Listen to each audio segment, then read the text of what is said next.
Usually when we try to solve like a massive systemic problem, whether that's in a corporation or a hospital, we look for a really clear diagnostic X-ray. Right, you want that obvious picture. Exactly. You want to see the jagged white line where the bone is broken so you can just point to it and say, well, there it is. That's what we need to fix. Yeah, because a clear diagnosis is, it's comforting. I mean, it gives you a binary, it's broken or it's not. We desperately want institutional problems to be that visible. But then you step into the world of church governance. And specifically, you step into the massive kind of labyrinthine structure of a national church body trying to figure out how to train and deploy pastors in the 21st century. And suddenly that X-ray machine is just completely busted. Totally busted. Yeah. You think a church convention is going to be all about clear binary theological statements, right or wrong, true or false? But when you actually start reading the resolutions, you are instantly swimming in these incredibly murky waters. Murky is a good word for it. Right. It's policy, funding, regional power struggles, and honestly, institutional survival. Which is exactly why we are doing this deep dive. Exactly. So, welcome. Today, we are speaking directly to you. You are a pastoral or lay delegate prepping for the 2026 LCMS Convention in Phoenix, Arizona. And your bags might not be packed yet, but that massive binder of convention materials, today's Business Issue 1, the Convention Workbook, it's probably sitting on your desk right now. Probably giving you a migraine. Oh, absolutely. It is an overwhelming amount of material to digest. But let's be really clear about the stakes here. Yeah, lay it out. The decisions you make on that floor, the buttons you push to vote yes or no, will literally shape the future of how your church operates for generations. I mean, this isn't just abstract theology. This is about who stands in your pulpit in 10 years. And that is our entire mission today. We are focusing exclusively with laser precision on Floor Committee 6. That's Pastoral Ministry and Seminaries, right? Yep. Exactly. We are going to pull these documents apart. And to make sense of this mountain of paper, we're using a very specific guiding lens. We're going to ask over and over again, how do these resolutions actually help the Synod serve congregations and mission fields while remaining faithful to Scripture and the confessions? It's the ultimate institutional balancing act, honestly. Throughout this deep dive, we have to look closely at whether the Synod is operating with a philosophy of kingdom over castle. Ooh, I like that phrase, kingdom over castle. Yeah, and what I mean by that is, are we prioritizing the outward mission of Christ's kingdom, so getting pastors to the people who actually need them, or are we prioritizing the protection of our historical institutional castles? The buildings, the legacy programs, the bureaucratic control. Exactly. Are we exhibiting low control and high accountability, which empowers local ministries? Or are we slipping into high control and low accountability, where headquarters dictates everything but takes responsibility for very little? So the most critical question for you to ask as a delegate is this. Is the Synod serving your local congregation? Or is your congregation being asked to prop up the Synod structure? Right. So let's unpack this.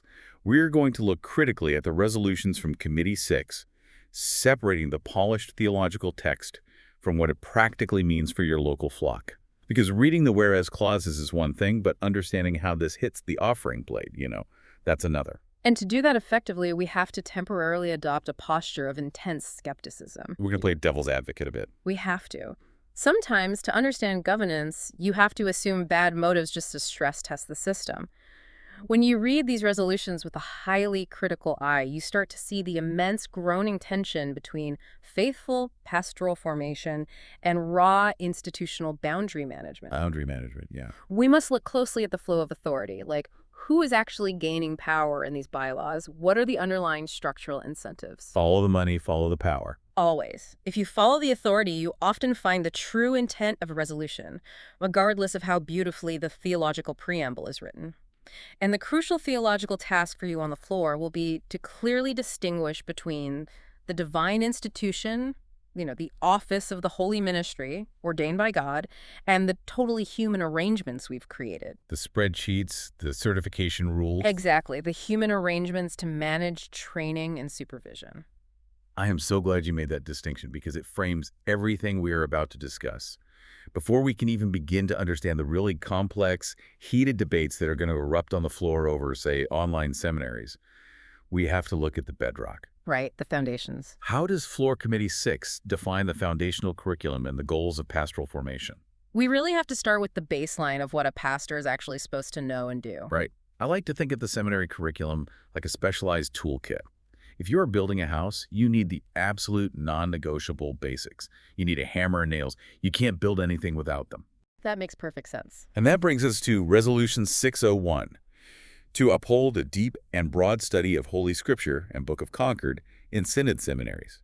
This is straight from Today's Business, Issue 1, page 110. Okay, so what's the plain language on this one?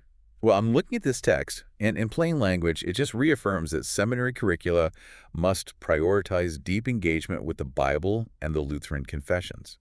And it urges congregations and districts to support this focus. Okay. So I have to ask you, if Scripture and the confessions are the hammer and nails of being a Lutheran pastor, why on earth do we need an international convention resolution to tell a seminary to teach the Bible?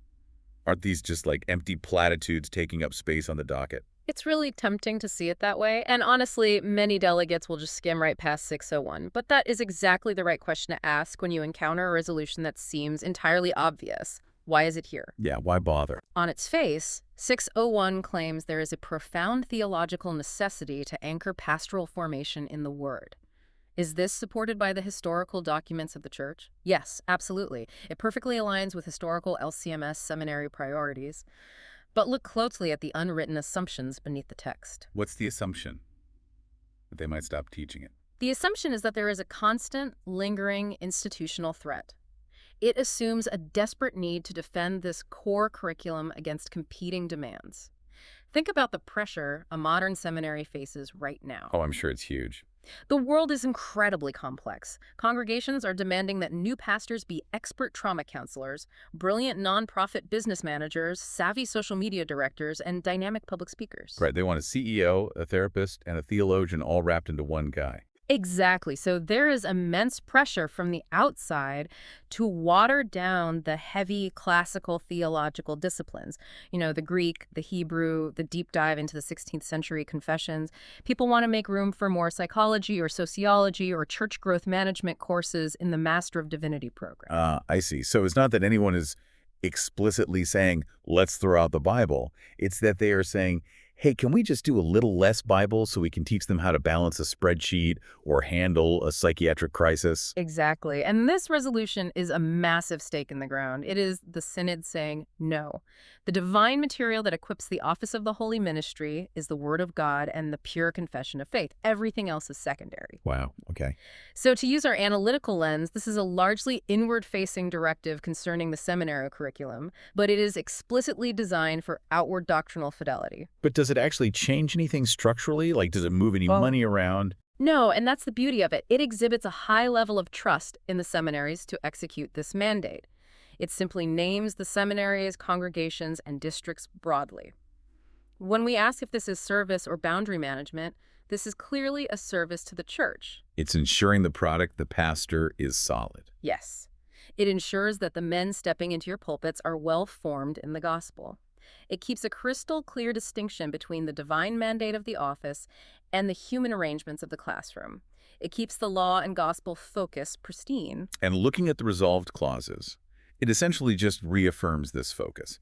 There's no new money mandated here. There's no massive structural bylaw change. It's just commendatory. So if you're a delegate sitting on the floor, you can probably expect this to hit the consent calendar and just pass unanimously. Most likely, yeah. But do not ignore it. It sets the theological baseline for every argument that follows. It says, essentially, before we talk about who gets to be a pastor and how they learn, we absolutely agree on what they must be taught. Okay, so we have our hammer and nails. But if you were building a modern house, a hammer isn't always enough. Sometimes you need specialized power tools. You need the pneumatic nail gun or the laser level. Right, the job gets more complex. Exactly.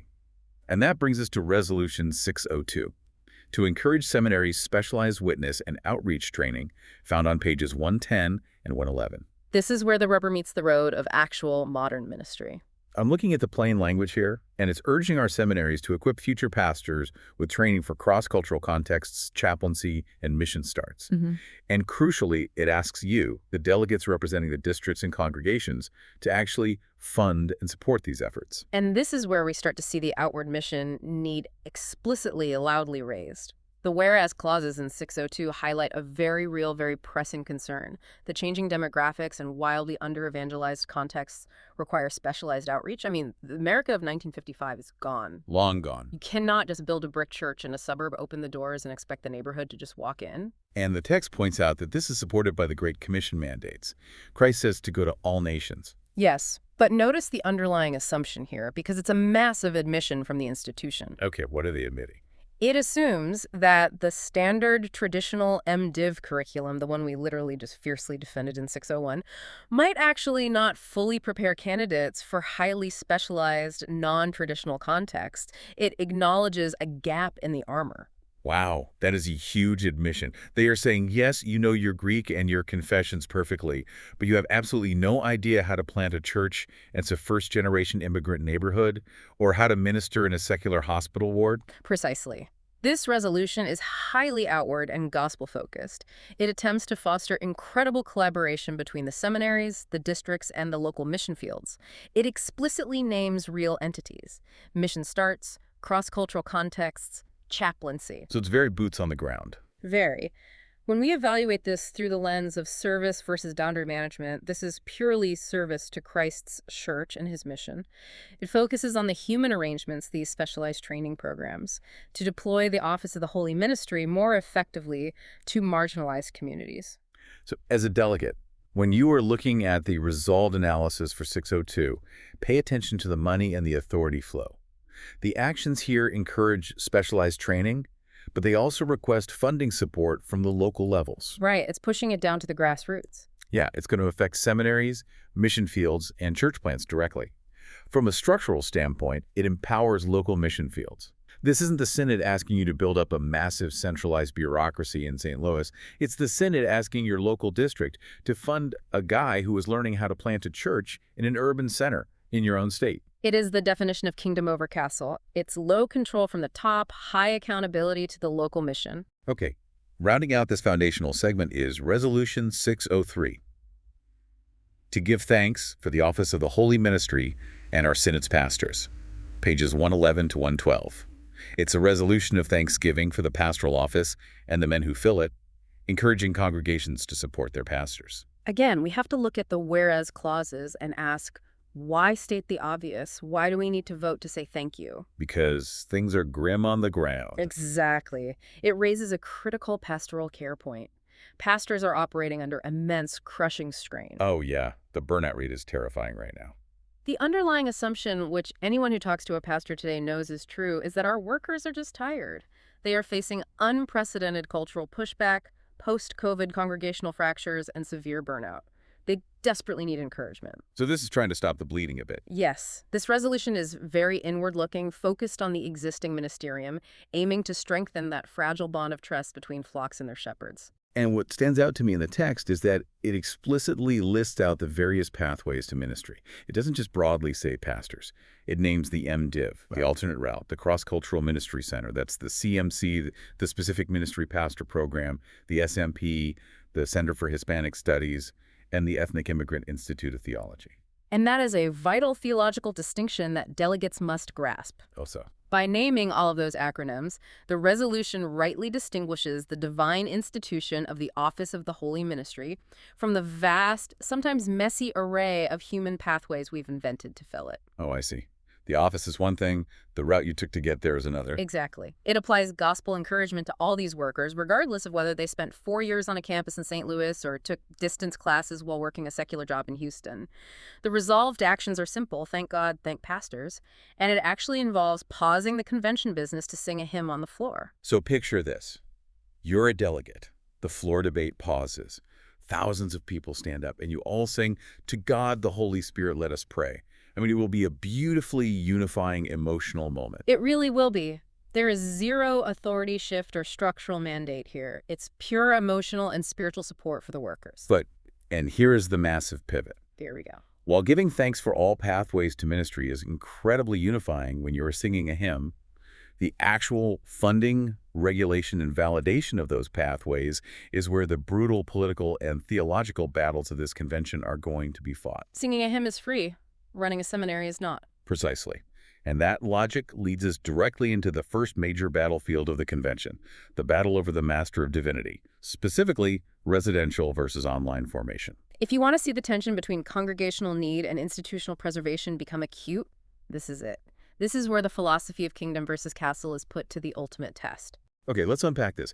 In your convention workbook, if you look closely at the origin of these overtures, there were 20 different overtures, grassroots requests coming directly from congregations and regional circuits, asking the Synod to create online or competency-based MDiv options. 20 of them. That's a huge wave of requests. Think about the reality on the ground that generates that kind of paperwork. Imagine a rural parish in Nebraska. They've been vacant for 3 years. They just can't afford a full-time seminary-trained pastor with a massive student loan debt. But they have an elder, a guy who knows the Bible, loves the flock, runs a local business, and feels called to the ministry. Right, a known entity. But he has a mortgage. He has a family. He cannot uproot his life, sell his house, and move to St. Louis or Fort Wayne for 4 years. So the grassroots, the people sitting in the pews of these vacant churches, are begging the Synod for a robust online Master of Divinity route. The demand is undeniably there. The pastoral shortage is real and it's painful. And how does Floor Committee 6 respond to this massive grassroots plea? With Resolution 604, to support residential Master of Divinity and alternate route pastoral formation for the sake of the flock. Pages 112 to 114. I read this and I was floored. We really need to read the plain language of this very, very carefully because it is a definitive drawing of a line in the sand. What's the bottom line? It affirms that residential seminary and the already established alternate routes are the required paths. And then it explicitly, firmly, and legally rejects the creation of an online MDiv program. Just flat out rejects it. Flat out. Furthermore, it doesn't just reject it, it asks Synod boards to prioritize all funding for residential programs. I could give you an analogy for how this reads to an outsider. Imagine a master craftsman, right? The best in the world. He insists that the absolutely only way to learn woodworking is a 4-year physical apprenticeship in his specific shop. You have to sweep his floors, breathe his sawdust, watch him work. Right, the traditional guild model. Meanwhile, the village outside is expanding rapidly. Harsh winter is coming. People are sleeping in the cold, and they are begging for builders right now. They're coming to the craftsman saying, hey, can we do some Zoom classes? Can you send us manuals? Can we show you a wall we built and have you graded? And the master craftsman looks at the freezing village and says, no, it's my physical shop or nothing. You can't learn it any other way. It's a very provocative analogy. But is it fair? Here's where it gets really interesting. I have to ask you, as someone analyzing the power dynamics here, is the Synod protecting a castle, meaning the massive physical infrastructure and legacy of the residential seminaries, at the direct expense of the kingdom, meaning the hundreds of congregations that desperately need pastors right now? Or, am I being too cynical? Isn't it entirely possible they genuinely believe you simply cannot learn to shepherd a human flock through a computer screen?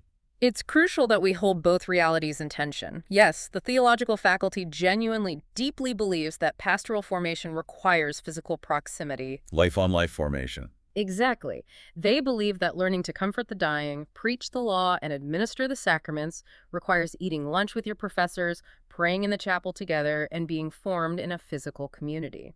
That is a valid, historic, theological conviction. However... Here's the however. I knew it was coming. However, if we apply the analytical lens to stress test this, looking strictly at the institutional and financial incentives, we have to examine the whereas clauses in 604 with intense scrutiny.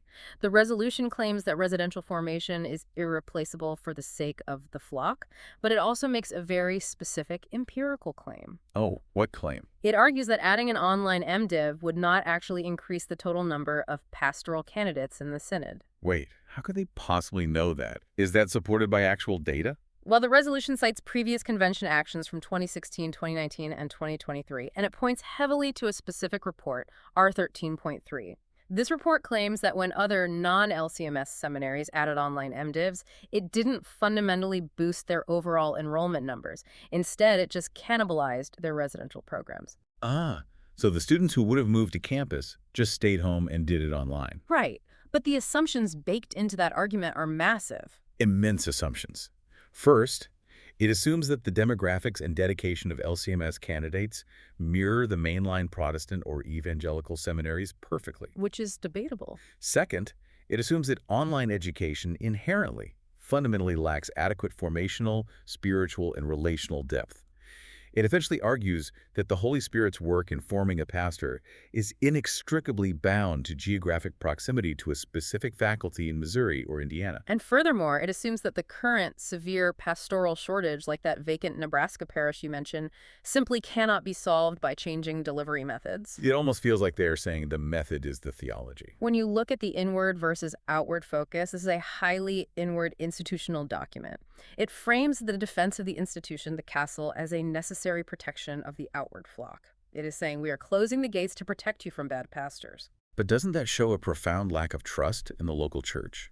I mean, if the elder in Nebraska takes an online course, his local congregation and his regional district president are watching his life and doctrine every single day. Exactly. It reveals incredibly low trust in congregations and districts to utilize online programs effectively. The high trust is reserved exclusively for the residential seminary faculty. It functions heavily as institutional boundary management, walling off the MDiv from sweeping technological and cultural shifts. So it's building a moat. Theologically, you could argue it confuses the divine and the human. It implies that the human arrangement, full-time, physical, residential study, is the only truly safe way to protect the divine institution of the office of the holy ministry. It uses the law, strict mandates, and rejections to protect the delivery of the gospel. So let's talk about what happens when this hits the floor. If you are a delegate, you are going to be asked to authorize the explicit rejection of online MDiv education. You are directing seminaries to improve residential access, maybe offering more dorms or family housing, but crucially, you are directing synod boards to prioritize funding only for residential programs. Listen closely to the microphones when 604 comes up for debate. The people arguing for this resolution are likely going to be institutional leaders, seminary professors, and traditionalists who want to protect the gold standard. And the people arguing against it. They are going to be laymen with vacant pulpits and district presidents who can't staff their churches. When you vote, you have to decide which side's crisis is more urgent: the potential watering down of academic formation or the actual starvation of local flock. And we can't ignore the money. If we connect this to the bigger picture, by rejecting online MDivs, are we ensuring high-quality pastoral care, or are we artificially starving the pipeline to maintain an institutional financial monopoly? It's a harsh question, but a necessary one. Let's be real. The residential seminaries have massive overhead. Beautiful buildings, tenured faculty salaries, campus maintenance, vast libraries. If a high-quality online route became the norm, the financial model of those residential castles could completely collapse. Students wouldn't pay room and board. So the delegate has to ask, is this theological fidelity or is it a financial firewall? And if you think that firewall is high, wait until you see the next resolution. Resolution 605, to reaffirm the Synod's process for training and certification for pastors, pages 114 to 115. Let me give you the plain language on this one. It reaffirms that pastors must be trained and certified exclusively through the LCMS's own approved routes, and it specifically targets and formally condemns unapproved independent programs. This is where the gloves truly come off. In 604, the Synod was protecting the front door. In 605, they are sending cease and desist letters to anyone building a door down the street. The whereas clauses raise a loud klaxon alarm about independent, unapproved programs. It doesn't just speak in generalities. It explicitly, publicly names the Center for Missional and Pastoral Leadership, CMPL, which is operating through the Institute of Lutheran Theology, ILT. Okay, we need to pause and define these acronyms for the delegate who might be completely out of the loop on the internal seminary drama. What is the backstory here with CMPL and ILT? Right. So the Institute of Lutheran Theology is an independent pan-Lutheran seminary. The Center for Missional and Pastoral Leadership, CMPL, is a program being run largely by former Concordia Seminary faculty. Oh, so men who used to teach at the LCMS castles. Yes. And the resolution notes with deep alarm that LCMS laymen are currently enrolled in it, seeking pastoral training outside the official synodical structure. The claim in the resolution is that bypassing the Synod's official seminaries violates Article 3 of the Constitution regarding the unity of faith and supervision. So it's legally supported by the Synod's Constitution. They have the legal right to say, if you want to be an LCMS pastor, you have to use an LCMS school. Yes. Constitutionally, it is utterly supported. Let me give you an analogy. Think of it like a massive corporate franchise, like a McDonald's. The corporate headquarters is saying, if you want to sell our burgers, you have to use our approved meat supplier. You cannot go to the independent farmer down the road, even if he used to work for us, and his meat is good. If you do, you lose the franchise license. Because if they allow one unapproved supplier, they lose quality control across the whole network. Exactly. But look at the assumptions driving the panic. It assumes that any independent program will inevitably lead to heterodoxy, a loss of doctrinal control, and a fracturing of the ministerium. It is pure inward institutional boundary management. It shows absolute zero trust in independent theological initiatives and demands strict centralized collaboration. It's manning the ramparts. They're pouring boiling oil over the sides of the castle. It strictly enforces that the Human Arrangement Synod certification is the absolute, unquestionable gatekeeper to the office of the Holy Ministry in the LCMS. It is a heavy emphasis on law, order, and ecclesiastical discipline. The resolved actions tell members explicitly not to create or use independent programs. If you vote yes on this, it directly affects those LCMS guys currently enrolled in CMPL. It affects congregations who are considering using them to train a local guy. It reasserts the absolute authority of the Synod's established educational pipelines. It asks you to choose sides. Yeah, it is asking you, the delegate-represented congregation, to support synodical structure by boycotting external options, even if your local pastoral needs are dire. And that is the crux of the existential debate you will face in Phoenix. How do you balance the desperate, bleeding need for pastors with the absolute confessional requirement for pure doctrine and order? Which brings up the most fascinating head-scratching irony of this entire Convention Workbook. We just spent 2 massive resolutions fiercely defending the residential gold standard. The Synod banned online MDivs, they excommunicated independent distance programs, they bolted the front door shut and put armed guards in front of it. Right. But meanwhile, someone left the side door wide open, and the entire crowd is just walking right through it. You're talking at the SMP. I'm talking about the specific ministry pastor program. This is the elephant in the room. The SMP program was originally designed over a decade ago as a very narrow exception, a specialized, highly limited route for specific contexts like a remote immigrant church plant, or a specialized deaf ministry where a traditional MDiv graduate couldn't serve or simply wasn't available. It was never meant to be the norm. But listen to this staggering statistic pulled straight from the source documents. By 2050, over half of Concordia Seminary graduates will be SMPs. Let that sink in for the delegate. By 2050, more than 50% of the guys graduating and entering the ministerium will be from the alternative route.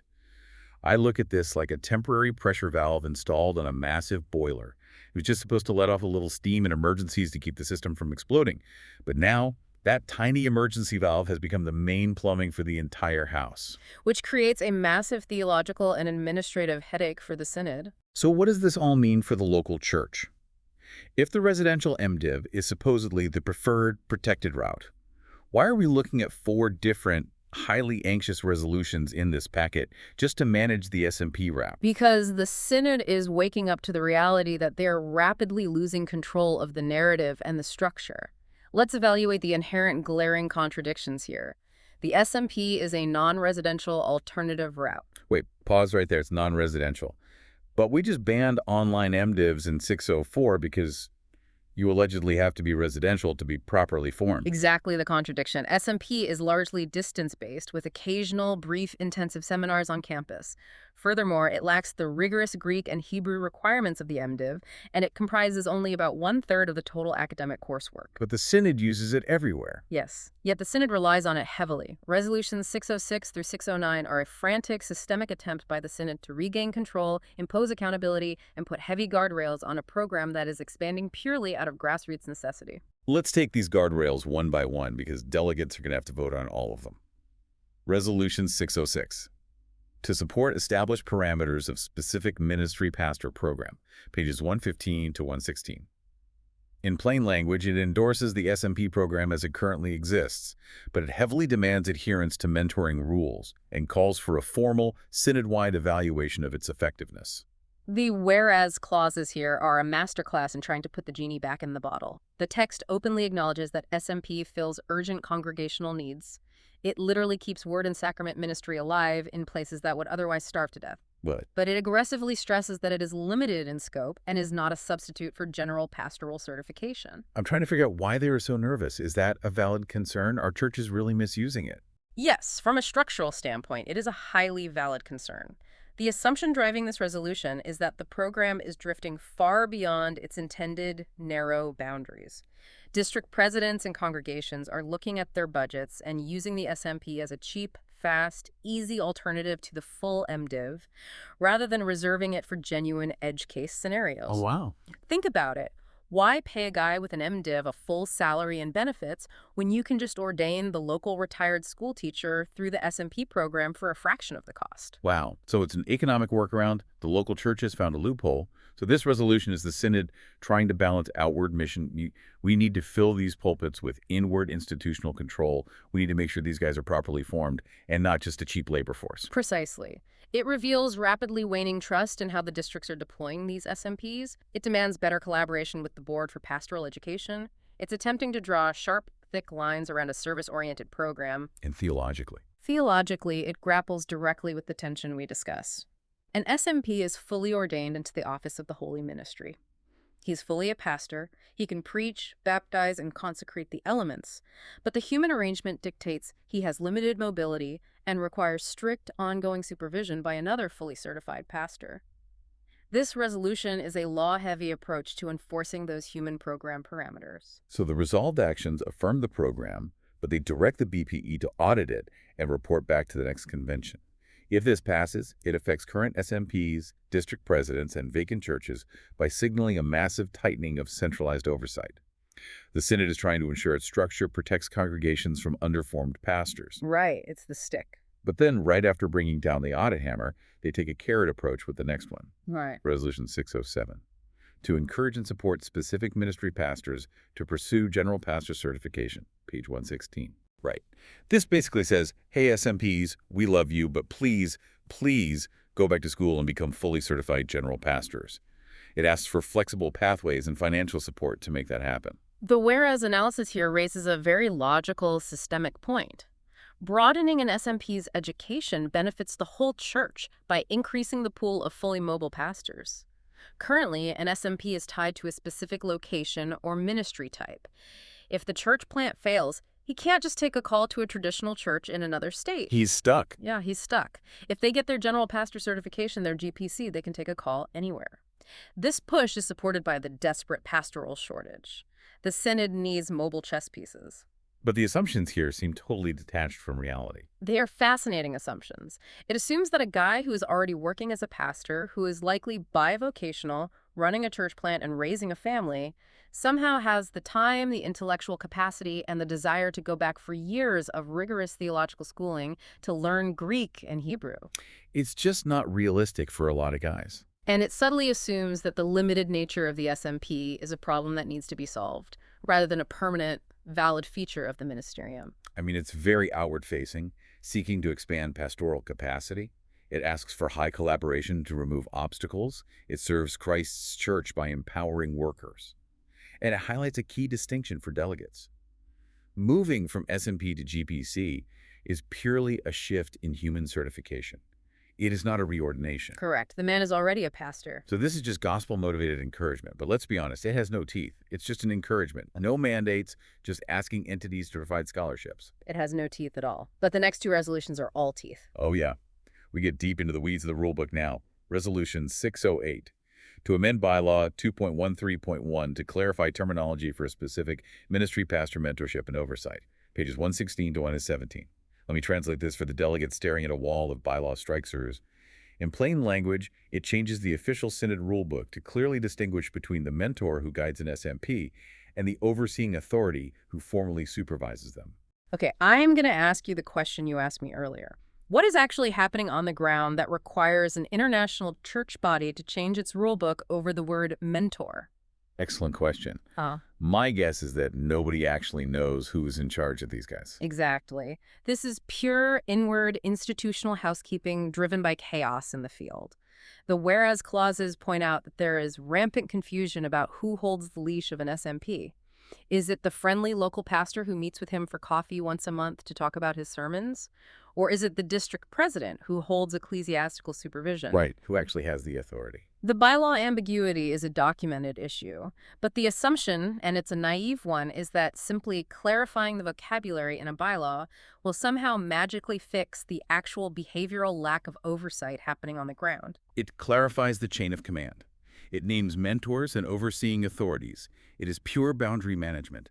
It is deep, deep in the weeds of human administrative arrangements. Because it's a bylaw change, it requires a 2/3 convention vote. It legally tightens the supervision structures, asking the grassroots to comply with the synodical structure. And if 608 is fixing the vocabulary, 609 is bringing the hammer down on the people who are supposed to be using that vocabulary. Let's read this one, because it is spicy. Resolution 609, to implore Council of Presidents to fulfill 2019 Resolution 603A reoverate of specific ministry pastors. Page 118, I'll read the plain language summary here. It essentially scolds the district presidents for not doing their jobs regarding SMP supervision, demanding they implement the oversight rules that were passed way back in 2019. This is a remarkable, highly political document to see at a convention. The whereas clauses explicitly publicly call out the fact that progress on assigning mentors and enforcing evaluations has been uneven and, in some districts, entirely ignored. It points to a mandate from 7 years ago that remains unfulfilled. Okay, let's break down the power dynamics here. Who is fighting who? It's an inward conflict between two massive centers of power. It's a fight between the convention, which is the legislative body made up of you, the delegates and the Council of Presidents, or the COP, which is the executive body of regional bishops. Why would the regional bishops ignore a mandate from the convention? Because the regional bishops are the ones dealing with the bleeding. They have 40 vacant churches in their district. They have angry lay people calling them every week asking where their pastor is, so they deploy SMPs as fast as they can, and the administrative paperwork of assigning formal mentors and doing rigorous evaluations falls by the wayside. They are prioritizing the kingdom over the castle's paperwork. But the convention is saying you are endangering the flock by letting unmentored, half-trained guys run loose. Exactly. It reveals a massive breakdown in trust. The legislative body does not trust the executive body to enforce the rules on SMPs. It is using boundary management to try and protect congregations from unsupervised pastors. It focuses entirely on the failure of human supervisory arrangements. It is heavy, heavy law. We told you to do this 7 years ago. Do it now. The resolved action urges the COP to implement the guidelines and report progress. It's a pure power struggle. It fortifies synodical structure to ensure pastoral care standards are met. So if you are a delegate, to summarize this whole massive SMP block, it's a giant tug of war. The grassroots desperately needs pastors, so they use the SMP loophole. The Synod is terrified of a poorly trained, unsupervised clergy taking over the church by 2050, so they pass endless resolutions to tighten the grip. The tension is palpable. And that theme of top-down control versus grassroots need bleeds right into how the Synod manages the rest of its borders, which brings us to governance, faculty, and colloquy par, or as I like to call it, institutional boundaries. Right, this is where we see how the Synod manages the gates to the ministerium that aren't the traditional student pathway. How do we handle part-time teachers at our seminaries? And how do we handle pastors from other denominations who want to become LCMS? Right, the lateral moves. I look at these next two resolutions, which tightly restrict seminary adjuncts in the colloquy process, and it feels entirely like a reaction to fear. To go back to our house analogy, it's like the Synod is suddenly installing double deadbolts on the front door with the colloquy rules and then putting security cameras in the guest bedrooms to watch the adjunct faculty. So I have to ask you, is this faithful protection of the sheep, or is this paranoid castle building? Let's lean heavily into our assume bad motives analytical lens here, as it's the absolute best way to stress test these governance changes. We have to ask the critical questions. Why the sudden urgent need to regulate part-time teachers in the international bylaws? Why move colloquy rules out of flexible, easily updated policy manuals and hard code them back into the rigid handbook that takes an act of Congress to change? These resolutions fundamentally shift power upwards and drastically limit local flexibility. Let's look at the security cameras first. Resolution 610. To amend bylaws to address seminary adjunct faculty, pages 118 to 120. This creates strict new rules requiring all part-time and adjunct seminary professors to go through formal approval and doctrinal review processes. The whereas clauses make a theologically sound claim on the surface. Adjuncts teach future pastors, therefore they must be held to the exact same confessional rigor as full-time, tenured faculty. We need pure doctrine in the classroom. And no delegate is going to stand in a microphone and argue against pure doctrine. Right, no one argues with the goal, but you have to look at the assumptions in the method. This assumes that current seminary policies are too loose, or worse, that rogue adjuncts are actively introducing error into the classroom right now. It is highly inward. It is pure castle defense. Let's play this out in a scenario. Say the Seminary of St. Louis wants to hire a brilliant Greek scholar from the local university just to teach an intensive 3-week summer course on translation. Under this new bylaw, that local hiring decision becomes vastly more complicated. It shows incredibly low trust in the seminaries. It suggests that the Synod Convention does not trust the seminary presidents or their local boards of regents to manage their own part-time hires without a synodical bylaw mandate forcing their hand from the top down. Micromanagement. Yes, it's regulating the human arrangement of academic instruction with heavy bylaw enforcement. Think of it again like the corporate franchise. The corporate office suddenly realizes the local franchise owner is sourcing burger buns from an unapproved local bakery, so they rewrite the international corporate bylaws to ban it. So if this passes, it embeds university-level HR policies into the International Synod Handbook. Meaning if a seminary realizes this process is too clunky and wants to tweak how they hire a guest lecturer, they might need a 2/3 vote at a national convention 3 years from now to change the rule. Which is incredibly slow. It heavily fortifies synod structure at the massive expense of local agility. This raises an important question for you as a delegate. Does stricter oversight prevent false teaching? Or does it just create bureaucratic red tape that discourages highly qualified people from serving our students? That is the exact debate the delegate needs to be prepared for on the floor. Is the threat of false teaching high enough to warrant this level of micromanagement? And we see a strikingly similar dynamic with the double deadbolts. Resolution 612. To amend bylaws to reinsert 2007 Pastoral Colloquy Bylaws from Policy Manual, pages 122 to 123. Let's define colloquy real quick. Colloquy is the process where a pastor from, say, a non-denominational church or another Lutheran body, reads Luther, realizes he agrees with it, and wants to become an LCMS pastor. He has a congregation, he has experience, but he needs to be interviewed, tested, and vetted. Right, he's crossing the boundary line. This resolution takes the rules for that process out of a flexible policy manual and hard-codes them back into the official Synod bylaws. Why go backward? The whereas clauses claim that moving these rules to a policy manual back in 2010 caused instability and a lack of transparency. This is supported by Overture 611 from the Colloquy Committee itself. The committee that runs the process is actually asking for this restriction. Wait, they're asking to have their own flexibility taken away? They're asking to be tied to the mast? Yes. The assumption is that bylaw status provides desperately needed stability and prevents quiet, behind-the-scenes changes by committees. It is an inward structural move to manage outward pastoral intake. It aims to restore trust across the synod by making the rules publicly visible and much harder to change. It codifies the human process of verifying a man for the office of the holy ministry. So by reinserting sections 2.1.1 through 2.11.5 into the handbook, it locks the process down. Again, requiring a massive convention action to alter colloquy procedures in the future. It fortifies structure for the sake of transparency. It's a calculated trade-off. You lose nimbleness and agility in how you bring in pastors from the outside, which hurts the kingdom, but you gain absolute ironclad confidence that the standards aren't being watered down in secret, which protects the castle. Okay, so we've covered the foundations of the curriculum, the massive battles over the MDiv, the sprawling SMP ecosystem, and the aggressive locking of the institutional gates. But here's the reality check for the Synod. While they are locking down the gates to ensure quality, they still have a massive math problem. A huge demographic problem. They have to figure out how to get more young people into the pipeline to begin with, and how to actually pay them once they're working in the field. This brings us to our final cluster of resolutions: pipelines, paychecks, and housekeeping. This is where the high-minded policies finally meet the pew in a very tangible, unavoidable way. Recruiting young people to church work is exactly like planting a tree. The best time to plant a massive oak tree was 20 years ago. The second best time is today. We're looking at a terrifying demographic cliff.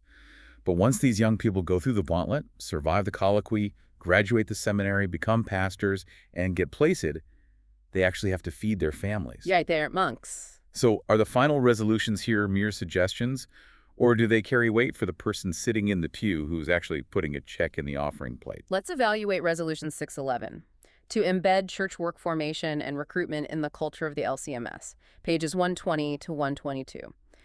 This heavily promotes the Set Apart to Serve initiative.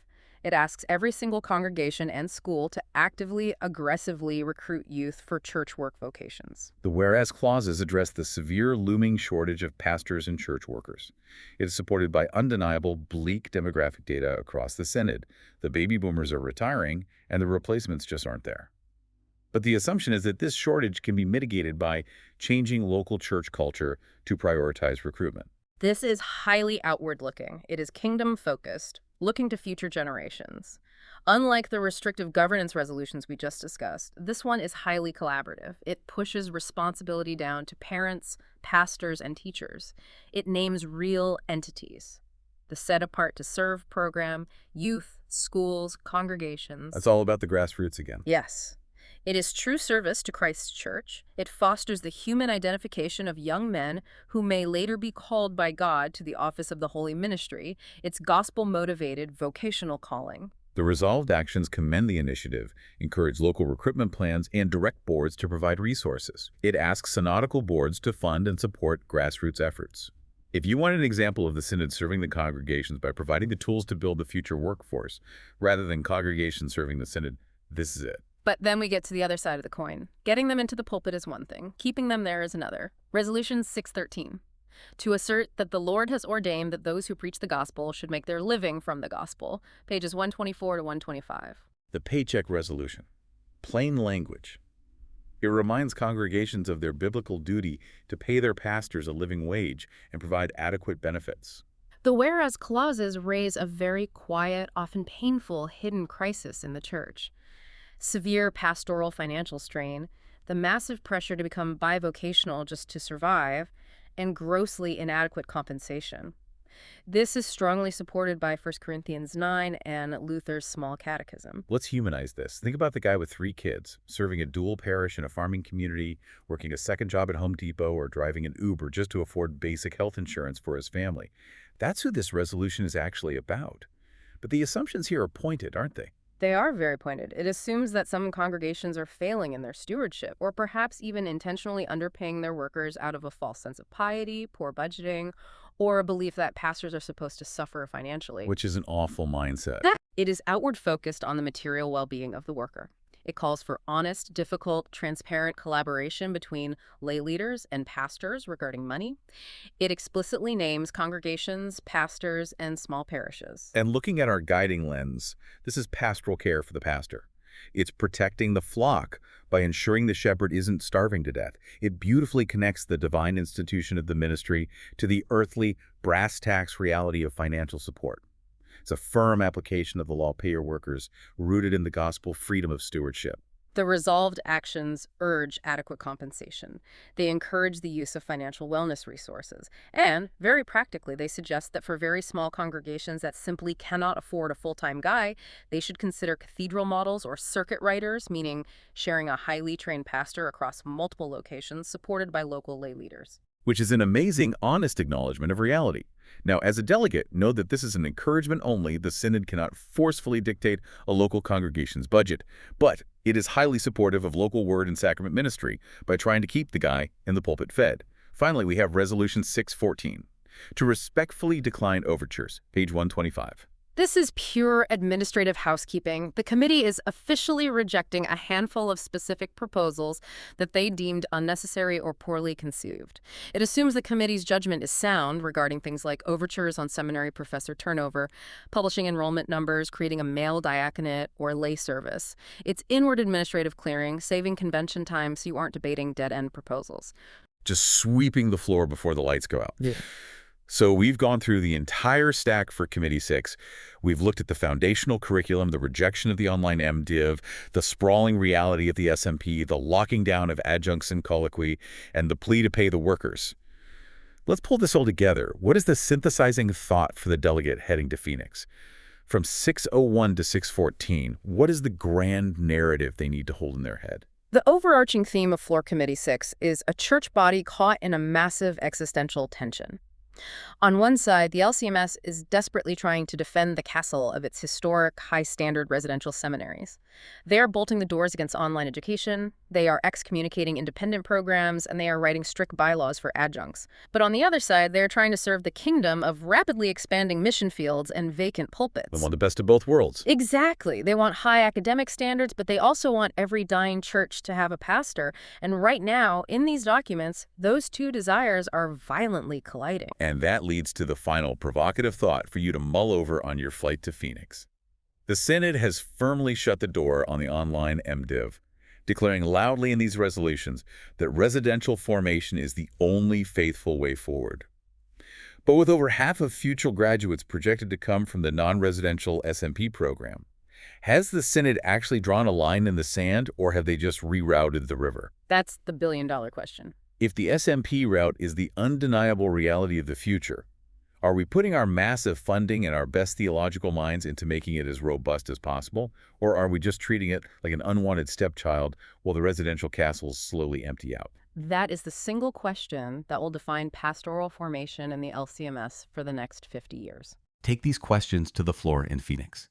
When you sit down in that massive convention hall, read the resolutions closely. Look at where the money flows. Look at who gets the power. Listen to the pain of the vacant churches at the microphones, and prepare for the debate. You aren't just voting on dry words, you are voting on the future of the shepherds who will guide your flock. Remember, the diagnostic X-ray of church governance is never clean, it's muddy, but you now have the tools to see through it. We'll see you next time on The Deep Dive.